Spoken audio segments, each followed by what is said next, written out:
नमस्कार, मैं रवीश कुमार। बीबीसी के दफ्तर पर छापे मारकर सरकार क्या संदेश देना चाहती है? अभी तो ऋषि सुनक के प्रधानमंत्री बनने पर, उनके भारतीय मूल से संबंधित होने पर कितना गर्व महसूस किया जा रहा था, मगर उनकी सरकार के विदेश मंत्री जब दिल्ली लैंड करेंगे तब उनके सामने यह खबर होगी। बीबीसी वहां की, लंदन की जनता, ब्रिटेन की जनता के पैसे से चलने वाला पत्रकारिता का संस्थान है। तो क्या सरकार अब अंतर्राष्ट्रीय छवियों, मर्यादाओं की भी परवाह नहीं करती है? हो सकता है कि उसे कोई फर्क नहीं पड़ता, क्योंकि यह बात भी सच कि इस दुनिया में अब कोई मोरल ऑर्डर नहीं बचा है, कोई नैतिक व्यवस्था नहीं बची है। क्या आप पुतिन के रूस से लोकतंत्र की उम्मीद कर सकते हैं? क्या आप शी जिनपिंग के चीन से लोकतंत्र की उम्मीद कर सकते हैं? कोई देश नहीं बचा है।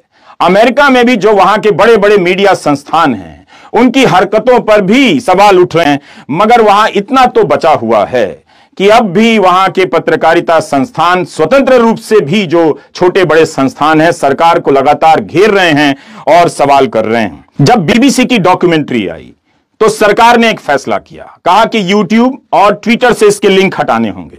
और सरकार ने जो दलील दी उसे आप ध्यान से सुनिए। सरकार ने कहा यह एक प्रोपेगेंडा है जो नेरेटिव को बढ़ावा देता है, जिसकी कोई साख नहीं बची है। जब नहीं बची है तो आप बैन क्यों कर रहे हैं?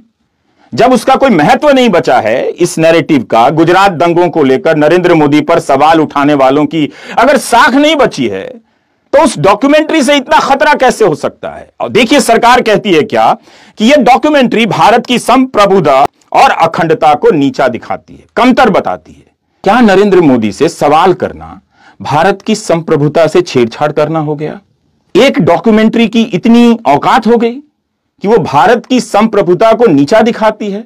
तो तमाम तरह के सवाल हम और आज आप जो रोज उठाते हैं सरकार के खिलाफ, इन सवालों को भी एक घोषित कर दिया जाएगा कि आपके सवाल, आप जनता के सवाल भारत की संप्रभुता और अखंडता को कमतर बताते हैं, कम करते हैं उसके मेयार को। और सरकार कहती है कि इस डॉक्यूमेंट्री में दूसरे मुल्कों के साथ दोस्ताना संबंधों को खराब करने की क्षमता है और देश के भीतर माहौल बिगाड़ने की क्षमता है। जंतर मंतर पर आए साधु संत की वेशभूषा में लोग जमा हो जाते हैं और अल्पसंख्यक समुदाय को ललकारते हैं, हिंसक बातें कहते हैं, नफरत की बातें करते हैं, जिसके बारे में सुप्रीम कोर्ट लगातार चेतावनी देता है, कार्रवाई करने की बात करता है। लेकिन इसके बाद भी वो लोग जमा होते हैं, जो मन में आते वो कहते हैं। उससे भारत की संप्रभुता खतरे में नहीं पड़ती है।